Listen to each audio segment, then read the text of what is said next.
उपेंद्र रावत और आज मैं देशवासियों को बधाई देना चाहता हूं अंग्रेजों भारत छोड़ो आंदोलन 1942 को, जिसकी कॉल देश के तत्कालीन राष्ट्रपिता महात्मा गांधी जी ने मुंबई अधिवेशन में 1942 को की थी। और पहली कॉल थी अंग्रेजों भारत छोड़ो और दूसरी थी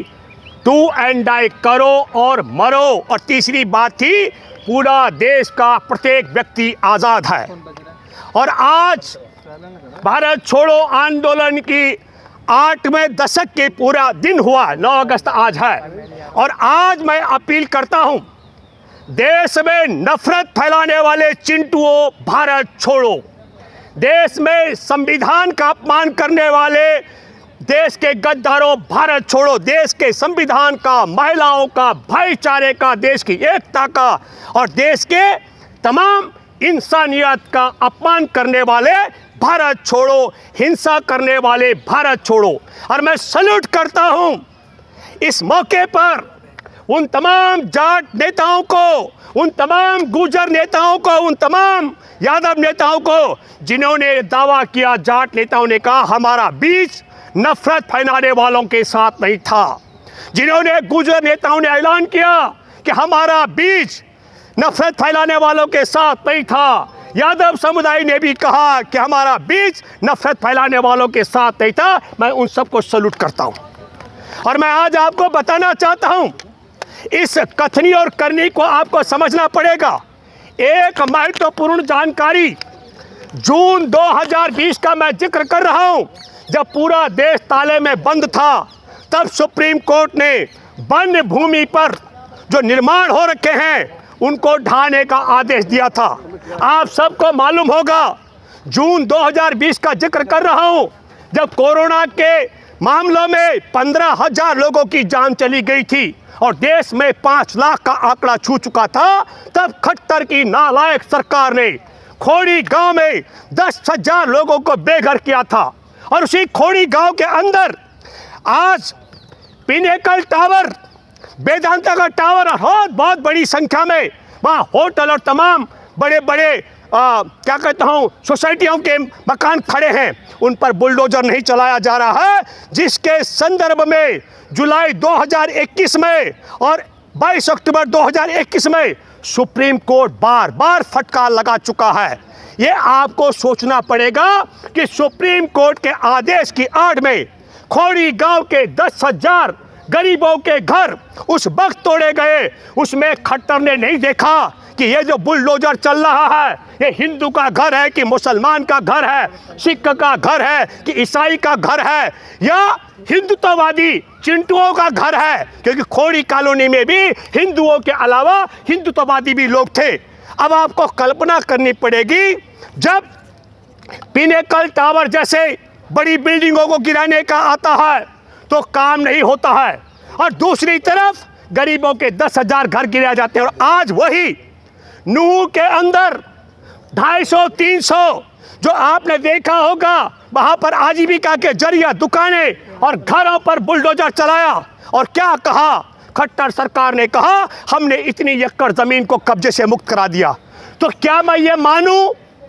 कि देश की आज़ादी के जंग में 1942 में अंग्रेजों भारत छोड़ो के दौरान जो आज 8 दशक पूरा हो चुका है और हमारा देश अभी अमृत काल में प्रवेश कर चुका है, तो सरकारी ज़मीनों को खाली कराने के लिए पहले आप धार्मिक यात्रा में अपने हथियारबंद गुंडों को खड़ा करेंगे भाड़े के, जो वहाँ पर आग लगाने का काम करेंगे, फिर आप दंगे कराएंगे और दंगे कराने के बाद आप बुलडोजर चलाएंगे। क्या देश ऐसी दशा में पहुँच चुका है? अरे आपको मालूम होना चाहिए मिस्टर खट्टर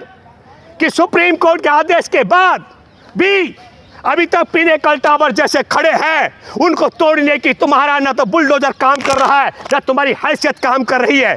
लेकिन गरीब के घर, चाहे सुप्रीम कोर्ट का आदेश हो और चाहे नूह में बैग बिना गैर कानूनी तरीके से किसने अधिकार दिया, मैं तो अपील करता हूं हरियाणा चंडीगढ़ हाई कोर्ट के मुख्य न्यायाधीश से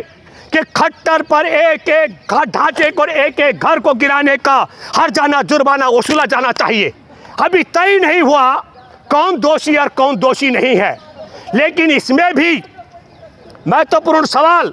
जो सबसे बड़ा मेरे आज की तारीख में, आज निश्चित तौर पर देश के अंदर सबसे बड़ी अपील, वहाँ पर मैं आप सब लोगों से अपील करता हूँ, कई महिलाएं भी बढ़ चढ़ करके हिस्सा ले रहे हैं। योगिता जी वहाँ गई हैं, उन्होंने 75 साल के एक वृद्ध की जिसकी दुकानें जलाई गई, कंबल जलाए गए, मैं योगिता जी को सैल्यूट करता हूँ और देशवासियों से अपील करता हूँ कि योगिता जी के साथ में देश के तमाम करोड़ों माँ बहनों को एकजुट होना चाहिए। और मैं वहाँ के हाई कोर्ट में जिस मसले को सुन रही है, ये गैर कानूनी कार्रवाई की गई है, इसको सोचना पड़ेगा। अभी भारतीय जनता पार्टी से जुड़े हुए एक कार्यकर्ता ने पूरी पोल खोल करके रख दी। जिस तरीके से रामनवमी से पहले मैंने दावा किया था कि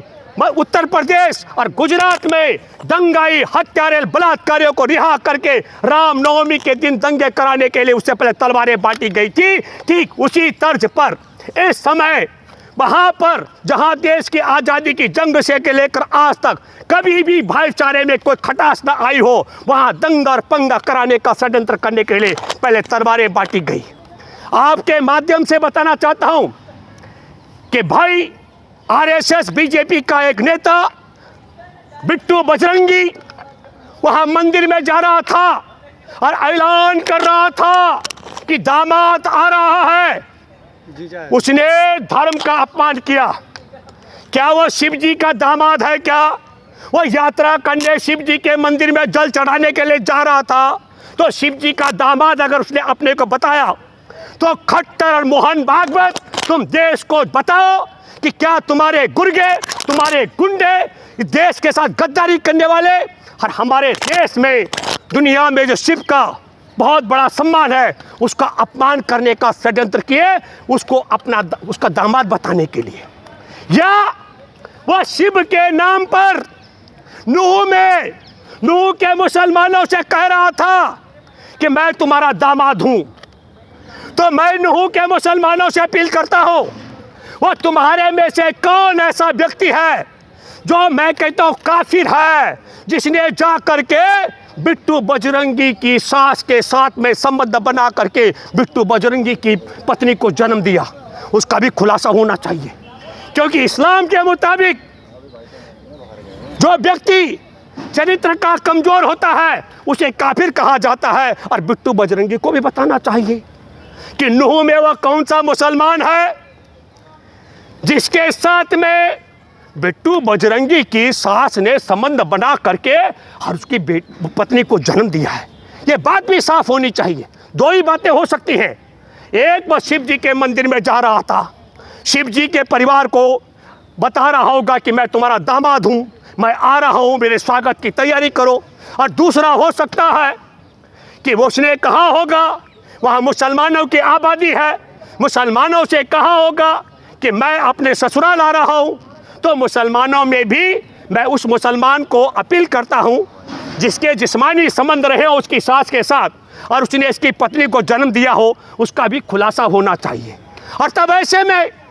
अगर बिट्टू बजरंगी अपने ससुर को मिलने जाए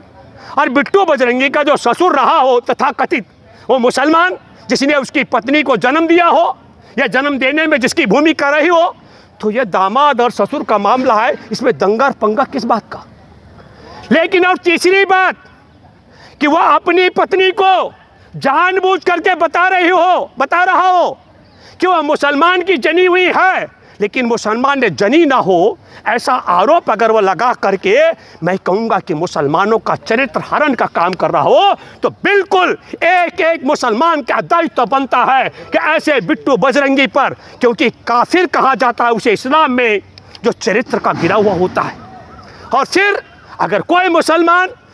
चरित्र का ठीक है और ज़बरदस्ती इसने उसे अपना ससुर बताया, तो एक एक मुसलमान का जिम्मेवारी बनती है कि उठाए जूता और इसका बिट्टू बजरंगी को जूतों से गंजा करके बताए कि ये बिट्टू बजरंगी, हम तेरे पत्नी के बाप नहीं हैं। ये बात मैं इसलिए कहना चाह रहा हूँ, इस पूरी घटनाक्रम में निश्चित तौर पर मैं देशवासियों आपसे अपील करता हूँ, अब वक्त आ गया है।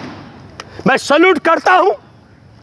उन फिर दोबारा से गुर्जर नेताओं से, जाट नेताओं से, यादव नेताओं से आपने इनका षड्यंत्र देखा। जिस समय दिल्ली में पहलवान बेटियां, मैं एक बात आपके माध्यम से कहना चाहता हूं, माना भारत की किसी दादी माँ का युवा अवस्था में यौन शोषण हुआ होगा और वो दादा भी गुजर गए होंगे, वह महिला हिम्मत नहीं करती यह बताने की कि मेरा यौन शोषण हुआ है। मैं सैल्यूट करता हूं भारत के ओलंपिक पदक विजेता बेटियों का। उन्होंने सरेआम डंके की चोट पर न केवल कहा बल्कि यौन शोषण करने वाले के खिलाफ मुकदमा दर्ज कराने, धरना प्रदर्शन करने का काम किया। और तब यौन शोषण करने वाले आरोपी सांसद को बचाने के लिए यही नालायक जाट और राजपूतों को लड़ाने का षड्यंत्र कर रहे थे। राजा मीर भोज के नाम पर गुर्जर और राजपूतों को लड़ाने का षड्यंत्र कर रहे थे। शिव जी पर जल चढ़ाने के नाम पर मुसलमानों को जबरदस्ती बिट्टू बजरंगी की पत्नी का बाप बता करके दंगा करने का षड्यंत्र कर रहे थे। लेकिन जिस तरीके की भूमिका यादवों ने अदा की, जिस तरीके की भूमिका गुर्जर और राजपूतों को राजा भोज के नाम पर लड़ाने का षड्यंत्र करके और लोग उन्होंने फेल कर दिया, जिस तरीके की भूमिका जाट और राजपूतों को एक यौन शोषण के आरोपी को बचाने के लिए षड्यंत्र करते उन्होंने जो भूमिका अदा की, मैं सैल्यूट करता हूं राजपूतों को, जाटों को, गुर्जरों और यादवों को। और मैं जानता हूं कि ओबीसी और एससी, क्योंकि वो जानते हैं जब मूछ रखने पर दलितों को मारा जा रहा हो, घोड़ी चढ़ने पर मारा जा रहा हो, मंदिर में प्रवेश करने पर मारा जाता हो, तो दलित भी इनके साथ क्यों जाएंगे। तब सवाल आता है कि उस पूरे धार्मिक आयोजन में जो गुंडे थे,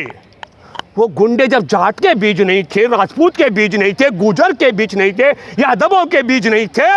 और एससी एसटी के बीच नहीं थे, तो शोध का विषय है क्या वो ऐसे गुंडे थे जिनके विषय में जिनके बाबा, जिन जैसे अपनी पत्नी का पिता, वो क्या बताता है बिट्टू बजरंगी किसी अज्ञात मुसलमान को, कुछ गड़बड़ तो है क्या। इसलिए मैं मेरे दोस्तों, सबसे बड़ी महत्वपूर्ण बात कि ये देश ऐसी दशा में क्यों पहुंचा, इसके 3 बड़े कारण हैं। एक, मैं आपको बताना चाहता हूं कि जो मणिपुर में आपने देखा, देश की आदिवासी महिला से लेकर देश में की आज हिफाजत के लिए सूबेदार कारगिल को बचाने वाले की पत्नी को नग्न करके बलात्कार करके किस तरह जुलूस निकाला था, उस मसले से ध्यान भटकाने का। और दूसरा पाप, क्योंकि सुप्रीम कोर्ट के जज ने कहा, मुख्य न्यायाधीश ने, हम तत्काल सुनवाई करेंगे, मणिपुर की सुनवाई तुम क्या करोगे, हम तुम्हारे नाक के नीचे आग लगा देंगे, दंगा करवा देंगे। ये रंगा बिल्ला की सरकार की चुनौती थी। और तीसरी बात मैं आपको तारीख की बताना चाहता हूं, आज 31 तारीख को क्या संयोग है कि प्रयोग है, सुप्रीम कोर्ट के मुख्य न्यायाधीश सुनवाई कर रहे थे मणिपुर में, मणिपुर के मामले को लेकर। और 31 तारीख को सुबह सुबह इनका एक शर्मा जी आरपीएफ का जवान, एक पहले एएसआई आदिवासी मीणा की हत्या कर देता है एएसआई की, कहता है कि तुमने योगी और मोदी जिंदाबाद नहीं किया। और फिर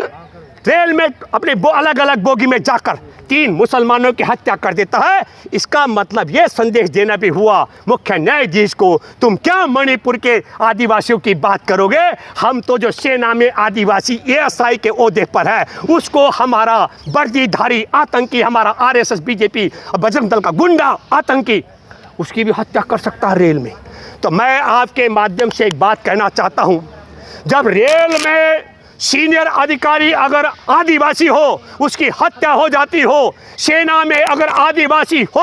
और आदिवासी देश की हिफाजत करे, उसकी पत्नी को नंगा करके बलात्कार करके जुलूस निकाला जाता हो और सुप्रीम कोर्ट सुनवाई करता रहे, वोट बैंक बचाने के लिए हिंदू और मुसलमान कराने का षड्यंत्र किया जाता हो, तब मैं आपसे कहना चाहता हूँ कारण क्या है।